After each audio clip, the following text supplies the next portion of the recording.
Sound, take 7, action. सबसे पहले आपसे पूछती हूँ, प्रियंका कक्कड़, काफी तनाव रहा है, क्या मुश्किल चुनाव है?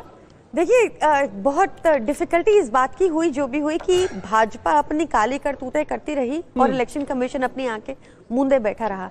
इस बात से थोड़ा सा प्रॉब्लम हुआ, बट अदरवाइज आई थिंक कि एक तरफा ही वोट पड़ेगा इस बार, जिस वजह से आप लोग कोई भी ओपिनियन पोल भी नहीं दिखा रहे इस बार। नहीं, ये हमारे कंधे पे बंदूक मत रखिए, हम इसलिए नहीं दिखा रहे क्योंकि आप जीत रहे हैं, ये कहाँ का लॉजिक है? नहीं, बीजेपी के तो 400 पार दिखाते हो ना। नहीं, आप हमारी तो नहीं दिखाई, आप हमारी 65 पार नहीं दिखा रहे। कोई बात नहीं, हमने ये भी कहा था कि भाई आम आदमी पार्टी 2020 और 2015 में जीत रही थी, पर ये आपने गलत दिखाया था। तब भी आपने गलत दिखाया था। चलिए ठीक है, आप इसी में खुश हो लीजिए प्रियंका कक्कड़ जी, मॉरल विक्ट्री हो गई। मॉरल विक्ट्री की बात नहीं है, मॉरल विक्ट्री की बात नहीं, मैं आपको बताती हूँ। देखिए, बहुत कठिन परिस्थितियों में इसलिए चुनाव लड़ा कि जैसे आज ओपी शर्मा हैं, इनके विश्वास नगर के विधायक, वो वहां पे विधायक रहे हमेशा, जो इनकी 8 सीटें उनमें से एक हैं। वहां पर वो घूम रहे थे और उनको वहां वोट नहीं पड़ रहा, तो वो कह रहे हैं लोगों को ठोको सालों को। वीडियो है, इलेक्शन कमीशन की आंखें बंद है, पुलिस साथ है, क्योंकि वोट नहीं पड़ रहा बीजेपी को, तो ऐसी बातें बोल रहे हैं। बताइए, ये तो लेटेस्ट न्यूज है। आप इतना कॉन्फिडेंटली डिक्लेयर कर रहे हैं, अगर आम आदमी पार्टी कह देगी आपको ईसी ने आंकड़े लीक कर दिए, इसीलिए आपको पता है। अरे हमको ग्राउंड से फीडबैक आ रहा है। मैं खुद कालका जी में आता, सुनिए, बूथ नंबर 59, 60, 61 मैं खुद गया, आतिशी जी का घर का booth Bharatiya Janata party lead करेगी। ठीक है, एक सेकंड, प्रदीप गुप्ता हमारे साथ जुड़ गए हैं। प्रदीप जी, पहले ये बता दीजिए एक चीज बड़े क्या, पूरे दिन में ना सारे भाजपा के नेता जो उनके मुंह लटके हुए हैं, चाहे मनोज तिवारी जी हो, चाहे जेपी नड्डा जी हो, एक ये है जो खुश टीवी पर दिख रहे हैं। हमारे इमोशनल डैम इट। आज एक बार सीट्स को एनालाइज कर लेते हैं, क्योंकि हर कोई अपना दावा कर रहा है, वोटर क्या बोल रहा है वो सीट और आउटकम को देख के ही पता चलेगा। शॉर्ट कमेंट, मैं कह रही हूँ कि इनका ये एनालिसिस बहुत ही पुअर है कि अगर ज्यादा वोट पड़ गया तो वो बीजेपी का है। इनफैक्ट मैं दिल्ली की जनता से आपके थ्रू अपील करती हूँ, अच्छा टाइम ही खत्म हो गया अब तो, मैं तो चाहती थी कि और वोट पड़े, बहुत वोट पड़े, क्योंकि ये हमारा right to democracy festival, right to franchise biggest festival of democracy है। ऐसा समय होता है कि भाजपा जैसी पार्टी भी हमारी पिच पर आके इकोनॉमिक मॉडल पे बात करने लग जाती है। फाइनली सुबह से शाम तक टैक्स में निचोड़ने वाली आपका राजमहल वाला मॉडल, आपका राजमहल वाला मॉडल सबने देखा, आप दिखाओ ना अंदर। देखिए सही पकड़े हैं। बताइए प्रियंका कक्कड़, फिर तो आपके लिए काफी चिंता का सबब होगा, भले से ही मुस्लिम वोट ना बटे, सैयद जवाद तो कह रहे हैं वो भी बहुत बटेगा, बट अगर मुस्लिम वोट बट गया तो कम से कम ऐसी 5 से 10 सीटें हैं जो आपके हाथ से जा सकती हैं। देखिए, मैं तो आपको फिर कह रही हूँ, कर लीजिए एक ओपिनियन पोल, ऐसी बातें क्या करनी है, ओपिनियन पोल कर लीजिए, पता चल जाएगा आंसर। मैं आपको बता रही हूँ, जैसे पिछली बार 90% वोट आम आदमी पार्टी को पड़ा था, इस बार था। हाँ जी, 88% मुस्लिम वोट पड़ा था आपको। मैं टोटल वोट बता रही हूँ आपको, 90% वोट आम आदमी पार्टी को पड़ा था दिल्ली का, और इस बार भी उससे ज्यादा पड़ेगा, क्योंकि सबको पता है कि देश में एक ऐसा इकोनॉमिक मॉडल दिया है अरविंद केजरीवाल जी ने, जिसमें सरकारी खजाने का मुंह जनता की ओर है, जिसमें आपकी 25,000 की बचत होती है, जिसमें आपको फ्री बस यात्रा मिलती है, जिसमें आपको 24 घंटा बिजली मिलती है। ये प्यारी समझ गई सारी चीजें भाजपा अपने। पर अभी इमरान हुसैन का एक वीडियो बहुत वायरल हो रहा था कि वो नमाज के बाद जो है बल्ली मारान में लोग उनसे सवाल पूछने लग गए कि एक राशन की दुकान खुलनी थी, यहाँ चांदनी चौक में खुली नहीं है। प्रियंका जी, आप दोबारा क्वेश्चन रिपीट कीजिए, सॉरी। बल्ली मारान में आपके जो विधायक है इमरान हुसैन, उनका एक वीडियो बड़ा वायरल हुआ था कि नमाज के बाद लोगों ने उनको घेर लिया और पूछने लगे कि हमारी राशन की दुकान कहाँ है, और अमानतुल्लाह खान तो ओखला में ओवैसी के लिए जैसी बातें कह रहे हैं, मैंने भाजपा को नहीं बोलते हुए सुना। उन्होंने कहा इस हैदराबादी को मैं देख लूंगा, अगली बार वो आएगा मुंह दिखाने के लायक नहीं रहेगा। जी, फिर आप डिसाइड कर लीजिए मुस्लिम वोट हमें पड़ रहा है कि नहीं पड़ रहा है। आपने कहा कि हमें पड़ रहा है। मैं बस पूछ रही हूँ, नाराजगी है, क्या वोट कटेगा? देखिए, नाराजगी तो है, ये वीडियो से दिख रहा है। हाँ, देखिए कि वीडियो तो ये भी दिखा कि ओपी शर्मा जो इनके विधायक है विश्वास नगर के, वो कह रहे ठोको सालों को लोगों के लिए, क्योंकि वो भाजपा को वोट नहीं दे रहे, बीजेपी के वो विधायक हैं। तो आपको वीडियो तो वो भी दिखेगा, उस पर भी चर्चा कीजिए फिर। ठीक है, मत भूलो कि भक्ति और पागलपन में अधिक अंतर नहीं होता। सांसारिक दृष्टि से देखो तो भक्त पागल ही जैसा दिखाई देता है। मुस्लिमों तो पहली बार इनको डाल चुका है, ऐसा है, उससे भी स्प्लिट इधर हो रहा है, ये वाली तो निकल है, तभी तो वोटिंग आ गया। ये वाली राजनीति इन दोनों को मुबारक। हमारी राजनीति मॉडल बहुत सिंपल है। 25,000 रुपए सबके बचते हैं। फ्री बस यात्रा जाति धर्म देखकर नहीं मिलती। फ्री बस यात्रा जाति धर्म देखकर नहीं मिलती। फ्री शिक्षा जाति धर्म देखकर नहीं मिलती। फ्री बिजली जाति धर्म, सारा निचोड़ने के बाद सबको निचोड़ने के बाद राजनीति नहीं करे। सही जवाब सीटों के बारे में पूछना चाहती हूँ। बढ़िया थी प्रियंका कक्कड़, आपने लॉन्च किया था, मेरे को याद है जब आम आदमी पार्टी लॉन्च हुई थी तो झाड़ू का सिंबल एक तरीके से आपने कहा था कि जो सबसे दबे कुचले वर्ग के लोग हैं उनका ये एक सिंबल है।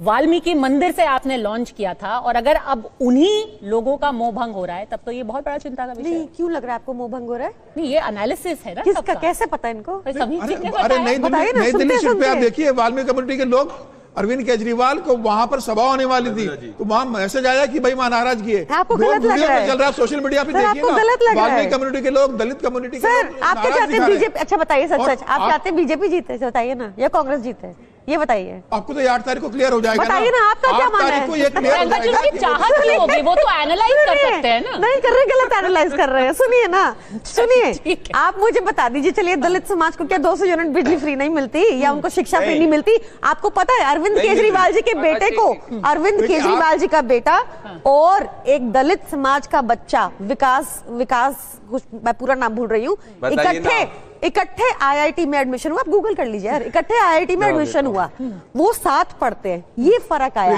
आप सुनिए, ये बड़ी अच्छी बात कही आप।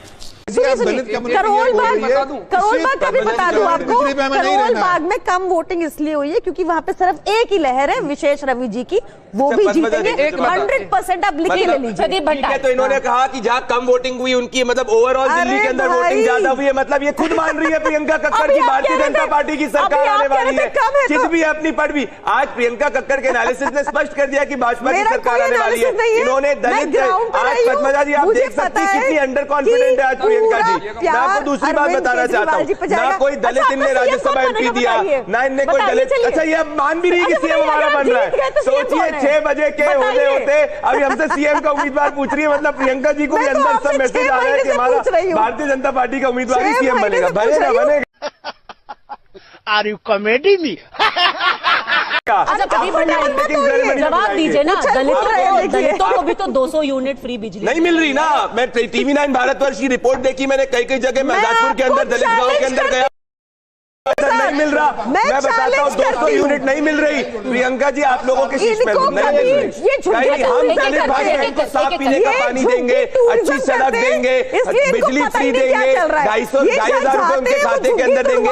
इन्होंने दलित राज्यसभा एमपी तक नहीं दिया, इन्होंने पंजाब में दलित उप मुख्यमंत्री नहीं दिया। दलित भाई बहन, वाल्मीकि भाई बहन भारतीय जनता पार्टी मोदी जी के विकास को चुनने वाले हैं। स्पष्ट है, स्पष्ट है। और आज तो आप पद्मजा जी होने, प्रियंका जी मैं आपका धन्यवाद करना चाहता हूं। आज आपने सच बोला, आपने माना कि भारतीय जनता पार्टी की सरकार आ रही है।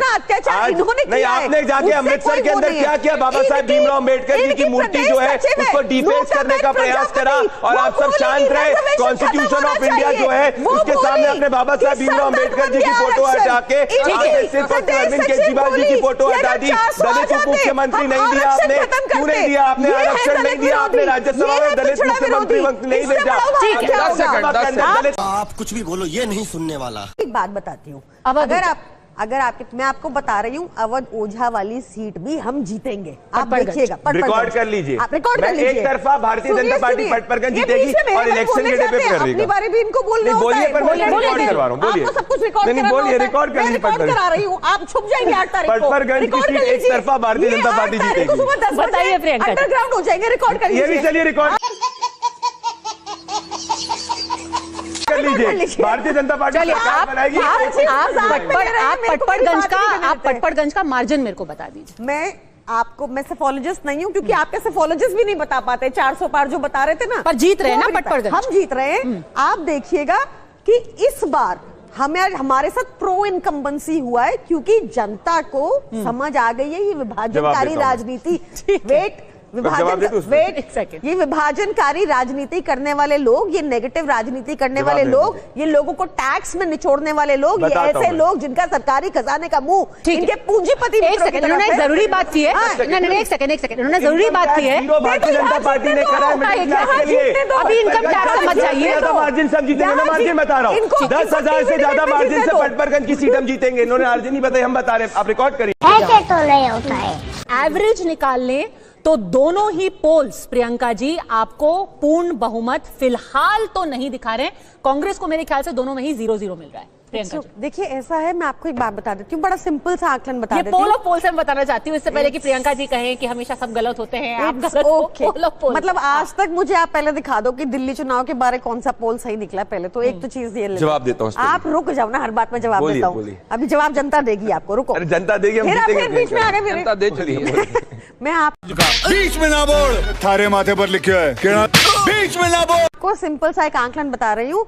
गुंडागर्दी को दिल्ली के लोग बिल्कुल पसंद नहीं करते, और जो इन्होंने गुंडागर्दी की है, जो लॉ एंड ऑर्डर में इनका इतिहास रहा है 10 सालों में, जहां भी लॉ एंड ऑर्डर इनके तहत है, वो आपको हालत पता है, उनसे सवाल नहीं पूछे गए। पर साइलेंट वोटर जो है वो पसंद नहीं किया इनकी गुंडागर्दी को। गुंडागर्दी तो हमने देखी थी, आतिशी जी कैसे स्वाति मालीवाल को पीटा गया। मट्रीज का पोल भी आ गया है। मट्रीज के पोल के हिसाब से आम आदमी पार्टी और बीजेपी में कड़ी टक्कर है। मट्रीज 32 से 37 सीटें दे रही है आम आदमी पार्टी को, बीजेपी को 35 से 40 पर। तीनों पोल अगर देखें तो वो कम से कम 35 से ज्यादा भारतीय जनता पार्टी को दे रहे हैं। पर ये पोल कभी सही हुए नहीं है दिल्ली में, ये प्रियंका जी कह रहे हैं। गलत कह रही हैं ये भी। 2020 के सब एग्जिट पोल्स उठा के देखिए, 90% एग्जिट पोल्स ने पिछली बार आम आदमी पार्टी को करा था। मैं कह रहा हूं उस वक्त नहीं, मैं बिल्कुल नहीं, उस वक्त खुद मैंने हम लोग एग्जिट पोल करते थे। ये सच्चाई की बात है, सच्चाई की बात है।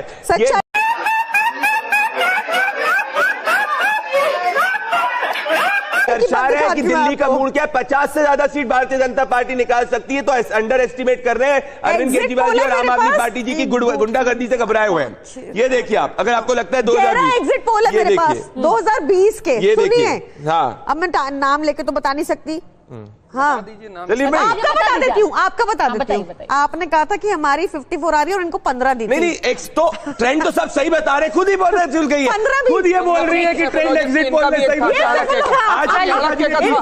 पोल ऑफ पोल हमने आपको दिखा दिया, आपका ही बता दिया। ये आंकड़े अभी सिर्फ टेंटेटिव हैं, बस कुछ ही दिनों का इंतजार है। 8 तारीख सुबह 6 बजे से सारे आंकड़े साफ हो जाएंगे, सारे रिजल्ट्स आपके सामने होंगे। पर बेहद दिलचस्प मुकाबला है, इससे कोई भी ना नहीं कर सकता। सही है जवाब, सारे एग्जिट पोल कम से कम कांग्रेस के बारे में। ये 2024 में भी मुझे क्रेडिट नहीं चाहिए। खत्म, bye bye, tata, goodbye, गया।